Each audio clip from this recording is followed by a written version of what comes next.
Tunisian National Dialogue Quartet. The Tunisian National Dialogue Quartet Arabic Alif Lam Ot Ba Alif Thania Arabic Alif Lam Ta Waw Nun Sinya Arabic Lam Lam Het Waw Alif Hot Arabic Alif Lam Wart Hot Ninyet French Quartet du Dialogue National is a group of 4 civil society organizations that were central mediators in the effort to consolidate democratic gains and to form a lasting constitutional settlement in Tunisia following the unrest and historic regime change of the 2011 Jasmine Revolution. The quartet was formed in the summer of 2013 following a political crisis that halted the constitutional process. As a result of the quartet's success in bringing the Ennahda-led government to see negotiations through and producing a historic constitution, on 9 October 2015, the quartet was awarded the 2015 Nobel Peace Prize. The National Dialogue Quartet comprises the following organizations in Tunisian civil society: the Tunisian General Labour Union ACT, Union Générale Tunisienne du Travail, the Tunisian Confederation of Industry, Trade and Handicrafts UTICA, Union Tunisienne de l'Industrie, du Commerce et de l'Artisanat, the Tunisian Human Rights League LTDH, La Ligue Tunisienne pour la Défense des Droits de l'Homme, the Tunisian Order of Lawyers, Ordre National des Avocats, the Tunisie. Tunisian civil society in context. Following the self-immolation of Mohamed Bouazizi in Sidi Bouzid in mid-December 2010, Tunisia was beset by proliferating protest movements. The movement was initially catalysed by rural middle-class workers and youths in the region of Sidi Bouzid, from where Bouazizi hailed, but grew to include diverse swaths of the population. It was never obvious that Tunisian unions would bolster protest efforts. Since independence, the Tunisian General Labour Union ACT had been politically active, notably in protesting IMF-imposed cuts to subsidies, but had increasingly been repressed by the Ben Ali regime. Events such as the 1978 Black Thursday protest in response to consumer price hikes and wage stagnation, and the 1985 protest due to further IMF cuts to subsidies and skyrocketing cost of living seemed unlikely to be replicated in Ben Ali's more repressive climate.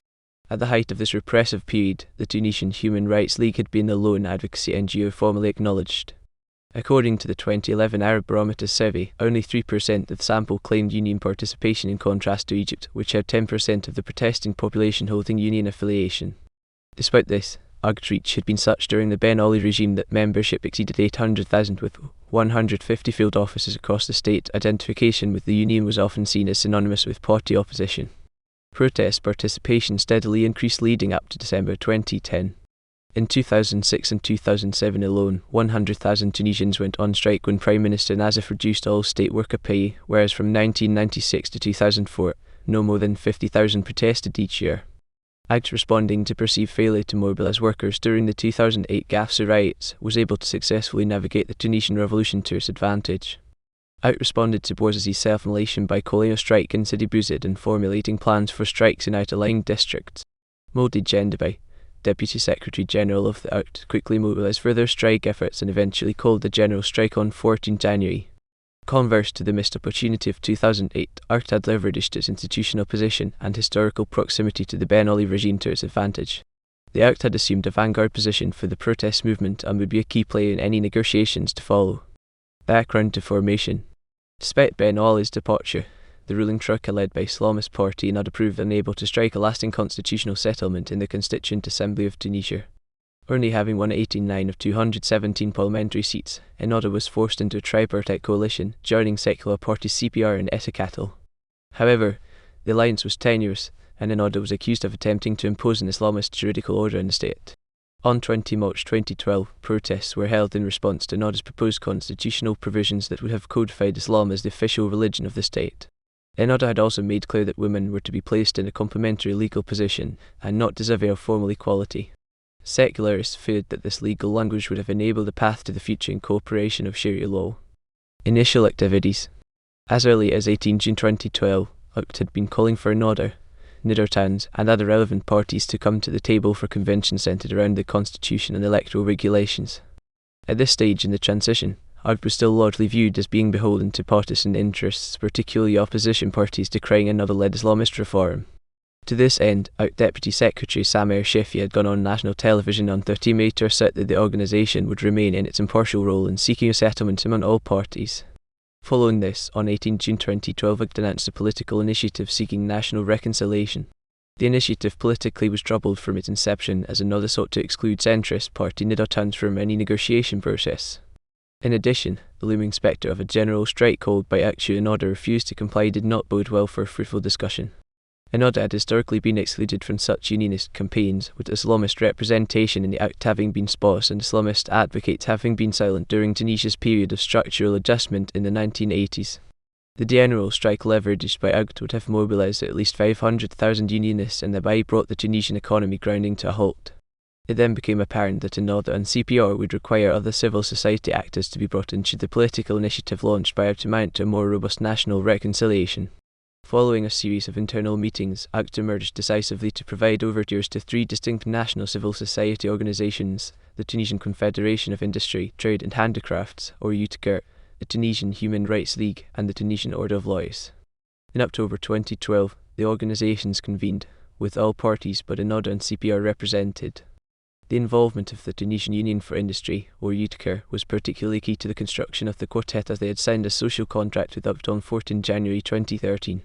This contract evinced that UGT was willing to work hand in hand with the historic representatives of Tunisian corporate interests representing key employers and business interests across the state. Such unions are not without precedent in Tunisian civil society, as UTICA and UGT had come together in 1956 in concert with Bourguiba's Near-Dister to create a broad-based appeal for the nascent government. Moreover, the inclusion of the Ordre of Lawyers and the Human Rights League supplied added weight to legitimating the arbitration mandate UGT sought for the quartet. The Human Rights League had been in close alignment with the Ben Ali regime, with many Ennahda supporters working within its ranks, so its inclusion further bolstered the credentials of the quartet. Despite these initial political initiatives, a number of high-profile political assassinations threatened to collapse the foundation of the new regime. Political crisis. The murder of opposition leaders Chokri Belaid, leader of Ouattara, and Mohamed Brahmi, founder of the party movement Du People, catalysed a new wave of protests that threatened to halt the proceedings of the Constituent Assembly. In particular, Brahmi's assassination was viewed as a blow to the constitutional process, as a number of opposition parties withdrew from the Constituent Assembly altogether. As an immediate result of Brahmi's murder, a secular opposition coalition, the National Salvation Front, organised a month-long series of protests in July 2013, culminating in calls for Ennahda to step down. A particular locus of the movement was the Bordeaux National Museum, where protesters gathered and broadcast calls for government resignation. Calls were made for the government to halal leave in Arabic, similar to calls made during the Egyptian uprising. Ansar Sharia, an Islamist group operating primarily in Libya, was seen as responsible for the assassination of Brahmi, and the Troika correspondingly seen as not taking any retaliatory measures. The Tamarab movement in Egypt, formed of disparate civil society and political opposition groups, seemed a natural analogue to what National Salvation Front activists in Tunisia saw as the correct course of action in deposing the Islamist government.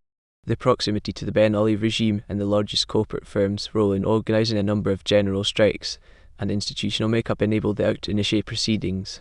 Dialogue process. Following the assassinations of opposition leader Belaid in February 2013, UGT sought to formalise the dialogue structure.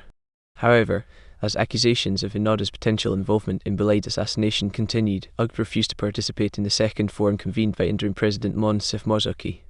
Following this blow, the second assassination of a prominent opposition figure, that of secular leader Mohamed Brahmi on 25 July 2013, seemed to preclude any further constitutional debate or national dialogue. UGT seized on this moment by calling a two-day general strike, and according to Ian Hartshorn, were able to mobilise around 50% of their membership. The seat of the Constituent Assembly, Bordeaux Palace, began to immediately draw in thousands of protesters. Sit-ins and explicit calls for the deposition of the Troika were not uncommon. Professor Mohamed Sal Omri describes this protest following Brahmi's assassination as reaching a critical mass when Ennahda appreciated that any potential formal coalition between the quartet and the political opposition would presage regime collapse. At this juncture, fear of an irreparable civil conflict began to spread, and on 6 August, Constituent Assembly President Mustafa Ben Jafar halted all legislative proceedings. Therefore, it was only through a third National Dialogue Convention, convened on 25 October 2013, that any lasting settlement was built. At the outset, Ennahda-led coalition made clear that they sought an apolitical government divorced from the extremism they viewed Ennahda as supplying to Tunisian national politics. In this vein, of the 24 parties invited to the National Dialogue in October 2013, 21 signed a roadmap outlining the general aims of the convention. They sought 1. To appoint an interim president to see Tunisia through the reconciliation process.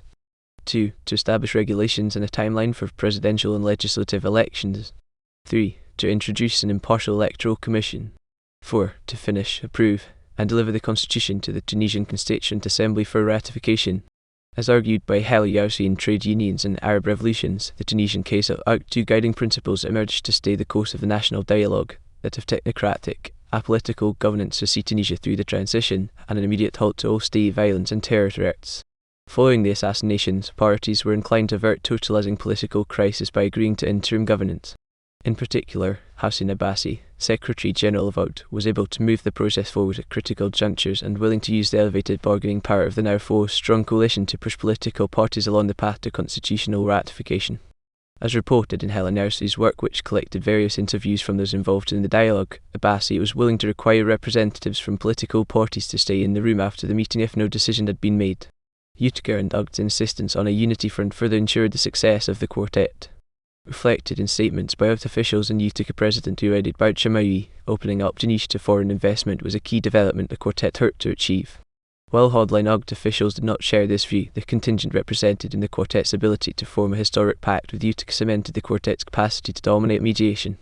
Both legislative and presidential elections were scheduled as a result of the dialogue process. The legislative election saw Ennahda-led, the dominant party of the National Salvation Front coalition, win a plurality of seats in the Assembly of the Representatives on October 26, 2014. Additionally, on 24 November 2014, Ennahda-led's leader Essebsi defeated Marzouki, CPR leader and willing participant in the now-dissolved Troika. 2015 Nobel Peace Prize. On 9 October 2015, the quartet was awarded the 2015 Nobel Peace Prize for its decisive contribution to the building of a pluralistic democracy in Tunisia in the wake of the Jasmine Revolution of 2011. Kasai Kumanfive, chairman of the Nobel Committee, remarked of the quartet, it established an alternative peaceful political process at the time when the country was on the brink of civil war. The Nobel Committee indicated its hope that Tunisia will serve as an example for other countries experiencing moments of political transition. International reaction. Tunisian President Bidjikait Essebsi said the award recognises the path of consensus and Tunisia has no other solution than dialogue despite ideological disagreements. Mohamed Fadel Mahfoud, head of the Tunisian Order of Lawyers, said that the award is the recognition of our whole process. It's a process that started so that Tunisia would have a democratic system that respects freedoms. It's also a message to the rest of the world, to all countries, to all the people who aspire to democracy and peace. U.S. President Barack Obama called the quartet an inspiring reminder that lasting peace and security can only be achieved when citizens are empowered to forge their own future and that democracy is possible and necessary in North Africa and the Middle East. German Chancellor Angela Merkel's spokesman Stefan Seibert said that the Nobel Peace Prize is the deserved reward for working on democracy, for sticking to the idea that the people that has shaken off dictatorship deserve something better than a new dictatorship. UN spokesman Alman Fawzi said to reporters in Geneva, "We need a civil society to help us to move peace processes forward." United Nations Secretary General Ban Ki-moon said this recognition belongs to all those who gave birth to the Arab Spring and are striving to safeguard the sacrifices of so many, and this tribute highlights that lasting progress requires an inclusive process. The Arab Spring began with great hopes that were soon replaced with grave doubts. Tunisia has managed to avoid the disappointment and dashed hopes that have tragically emerged elsewhere. International response and aid. The international community widely supported the transition process in Tunisia and provided economic aid through various channels. In particular, the United States and European Union provided impetus for the completion of the dialogue process by intervening at critical junctures to ensure Ennahda's compliance by way of leveraging economic support. It became clear that IMF and World Bank support for the regime would only come by way of the Troika's resignation and further cooperation with the dialogue process. A number of financial efforts have been put in place to bolster the continued growth of Tunisian democracy since the dialogue. Beyond continued UZ and EU support, Tunisia 2020 have formed that quoted international and private donors from over 70 countries accrued $14 billion worth of aid to continue growing the economy, bolstering job creation, and enshrining democratic norms. Notably, the European Investment Bank and the Arab Fund for Economic and Social Development each provided loans worth $3.1 and $1.5 billion, respectively. In a 17 December 2017 interview with the United Nations, UTICA leader during the quartet and Nobel Prize recipient, Ouaid Boutchamaoui, echoed this pro-investment sentiment. Boutchamaoui urged for further liberalisation to attract foreign capital. A number of laws need to be revised. The slow pace of the administration is discouraging investors. Foreign investors are not very motivated because they feel that existing laws are either not clear or not applied. In the quartet's official speech given upon receiving the Nobel Peace Prize, they similarly made calls for foreign investment into the state. They recognised that while the quartet was able to establish frameworks for governance and electoral pluralism, the state continues to face challenges regarding youth unemployment and vocational prospects. We have to create the conditions that ensure the return of the Tunisian economy to its normal state and improve the overall climate for investment, and embark on approving the necessary repairs with extensive consultation between the government and the economic and social players. Critiques of the quartet. While the process was widely hailed by international observers and non-governmental organisations, the actual national dialogue was decried by more fervent unionists as betraying elements of the Tunisian working poor. In particular, the inclusion of UTICA, at a juncture when Tunisians were embattled in a fight for wage increases, seemed to certain union activists and working classes reneging on its duty to its membership. Another critique that has often been put forth regarding the quartet is that it enabled further foreign investment, donor aid and international economic support at a time when Tunisia was seeking wholesale independence.